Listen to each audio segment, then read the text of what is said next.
Hello everyone. कल मेरा paper है नॉन फिक्शनल प्रॉस का और मैं पढ़ते पढ़ते थोड़ा सा थक गई थी, तो मैंने सोचा कि क्यों ना आप लोगों को भी बोर किया जाए। तो मेरा बोर नहीं, sorry, I should not say this, they are literally they are gems of their times. So उनकी राइटिंग्स मैं पढ़ रही थी जो आज के डेट में एक्चुअली मेल नहीं खाता है। जैसे कि फ्रांसिस बेकन की लिखी हुई कई सारे एसेज हैं जो डेथ पे हैं, या फिर डेथ पे जो उन्होंने लिखा है that is very nice actually. और काफ़ी सारे एसेज हैं जो उन्होंने मैरिड लाइफ पे लिखा हुआ है और सुपरस्टिशंस पे लिखा हुआ है। मैंने उसके नोट्स बनाए हुए हैं। स्टडीज़, इन डेप्थ स्टडीज़ के बारे में लिखा हुआ है। ठीक है, तो ये कुछ एसेज हैं जो मैं सोच रही थी मैं आपको सुनाऊं कि मतलब वो क्या कहते हैं। पहले तो उनकी जो एसे है जो डेथ पे है, उन्होंने ये बोला है कि इंसान को मरने से डर लगता है। ओके, ये सच है। ओके, हर किसी को जो अननोन चीज़ है उससे आपको डर लगेगा ही, because you have not seen death, so of course you are fearful of death. So men fear death. So Bacon के हिसाब से डेथ वो रास्ता है जिससे आप किसी दूसरे दुनिया में जा सकते हैं, जो कि डरने का नहीं है। ठीक है, he is telling that we should not fear it. So वो कह रहे हैं कि ये बहुत ही हॉली और रिलीजियस है।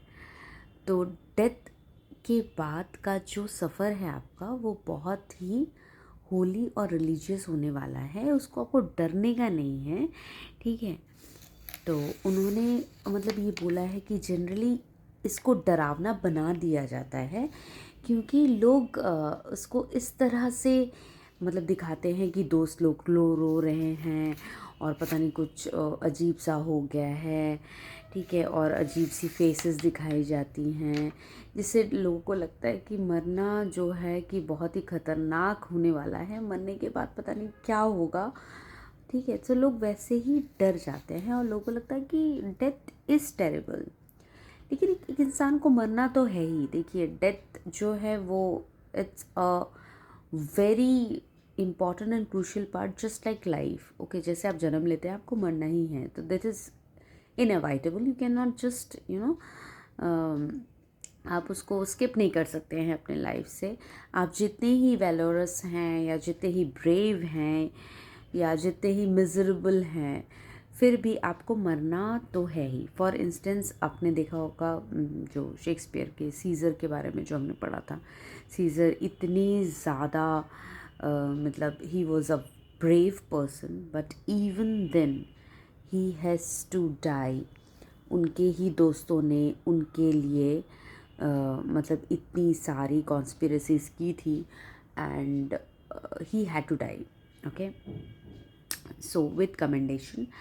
सो death is worthy. It's not like कि आप अगर डेथ के बाद देखिए इतना फेमस हो गया सीज़र, ओके, आज भी हम उनके बारे में पढ़ रहे हैं। So it is an escape from the miseries of the world.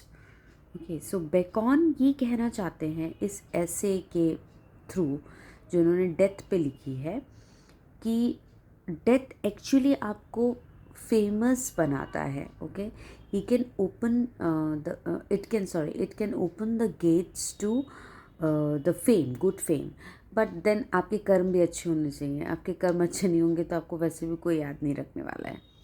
ठीक है, दूसरा जो उन्होंने एक और ऐसे मैं बोलना चाहूँगी जो उन्होंने मैरिड लाइफ पे लिखा है। ठीक है, उसमें उन्होंने पता नहीं क्यों, पता नहीं वो मैरिड थे या नहीं, मैं मुझे इतना नॉलेज नहीं है, बट मे बी सिंगल थे, तो उन्होंने मैरिड लाइफ को बहुत ही कोसा हुआ है यहाँ पे, बहुत ही ज़्यादा, कि वो बोलते हैं सिंगल मेन को उन्होंने काफ़ी सपोर्ट किया है और बोला है कि सिंगल ये मुझे थोड़ा सा अजीब लगा, ठीक है, ओके, सिंगल मैन हो या वुमेन हो, ठीक है, दोनों के लिए ही लिखना चाहिए था, लेकिन अब उस सेंचुरी के जो लोग हैं वो ऑफ कोर्स मेन को ही ज़्यादा प्रेफरेंस देते थे, वुमेन को नहीं।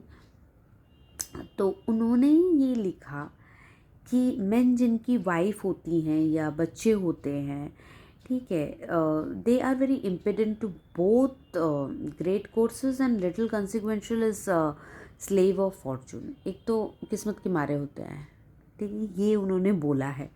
सो स्पेशली जो माइजर मैन होता है वो सोचता है कि एक तरह से बच्चे जो हैं वो आपका बर्डन है, क्योंकि बच्चे हैं तो मीन्स आपका बिल भी, charges, everything will increase and आपके जो पैसे हैं वो कम ही होंगे, घटते जाएंगे उनके वजह से, ठीक है। तो सिंगल रहने का एक विशेष कारण है कि आप फ्रीडम आप जी सकते हैं, ठीक है।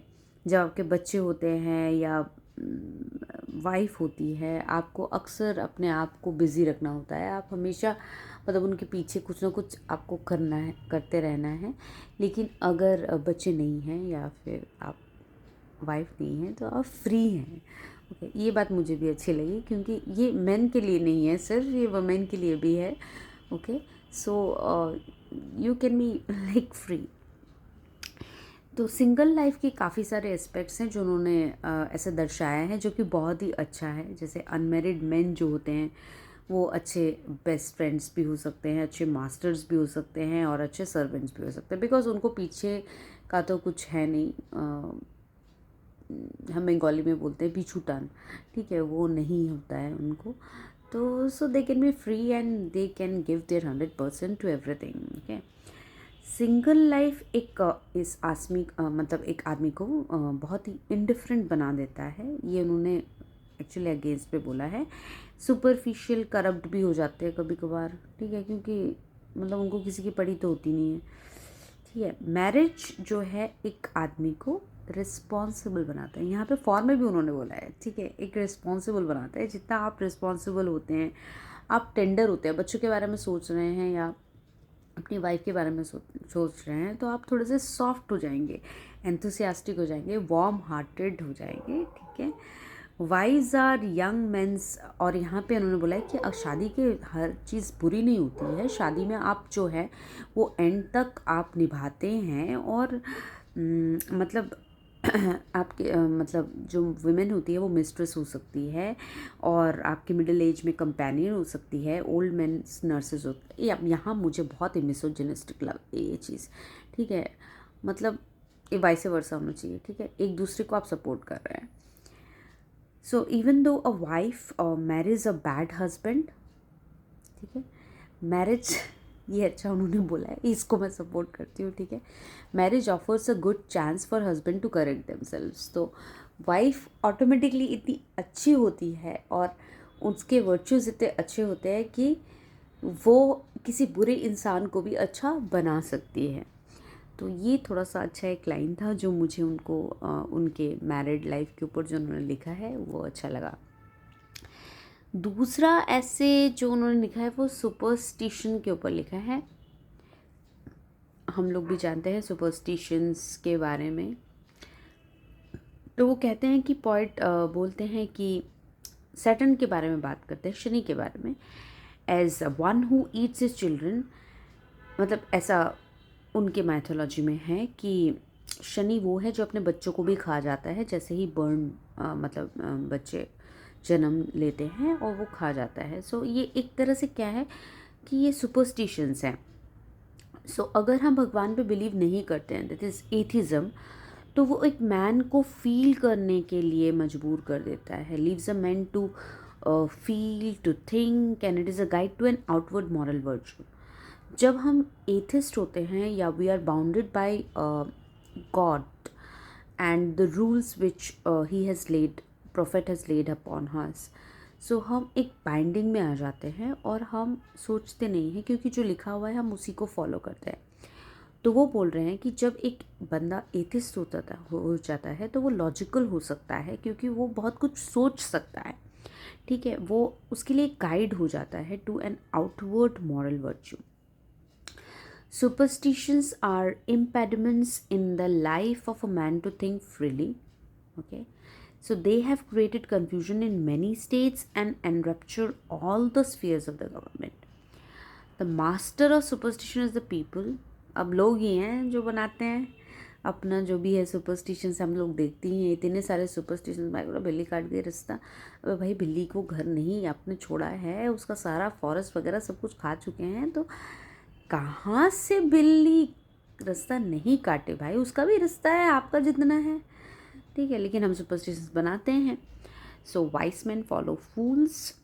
Okay, pity observations of superstitions believes lead to corrupt good forms and orders. Bacon conclude करते हैं अपने ऐसे को ये बोलकर कि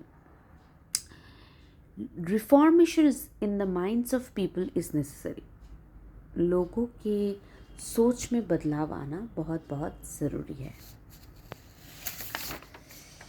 अच्छा, अगर मैं उनकी सारी एसेस पढ़ूं तो आज पूरा पता नहीं कितना टाइम लगेगा, लेकिन आपको थोड़ा और बोर करती हूँ। उनका लास्ट एसे जो मैंने पढ़ा है वो है स्टडी के ऊपर, इन डेप्थ स्टडी के ऊपर, कि वो क्या बोलते हैं कि स्टडीज़ बहुत ज़रूरी हैं, ऑफ कोर्स इट इज़, लेकिन वो कहते हैं कि स्टडीज़ एक पर्सन को जज नहीं करता है, ठीक है। इवन आप अगर पढ़े लिखे नहीं हैं फिर भी आपका तजुर्बा जो है वो आपके लिए बोल सकता है, ठीक है।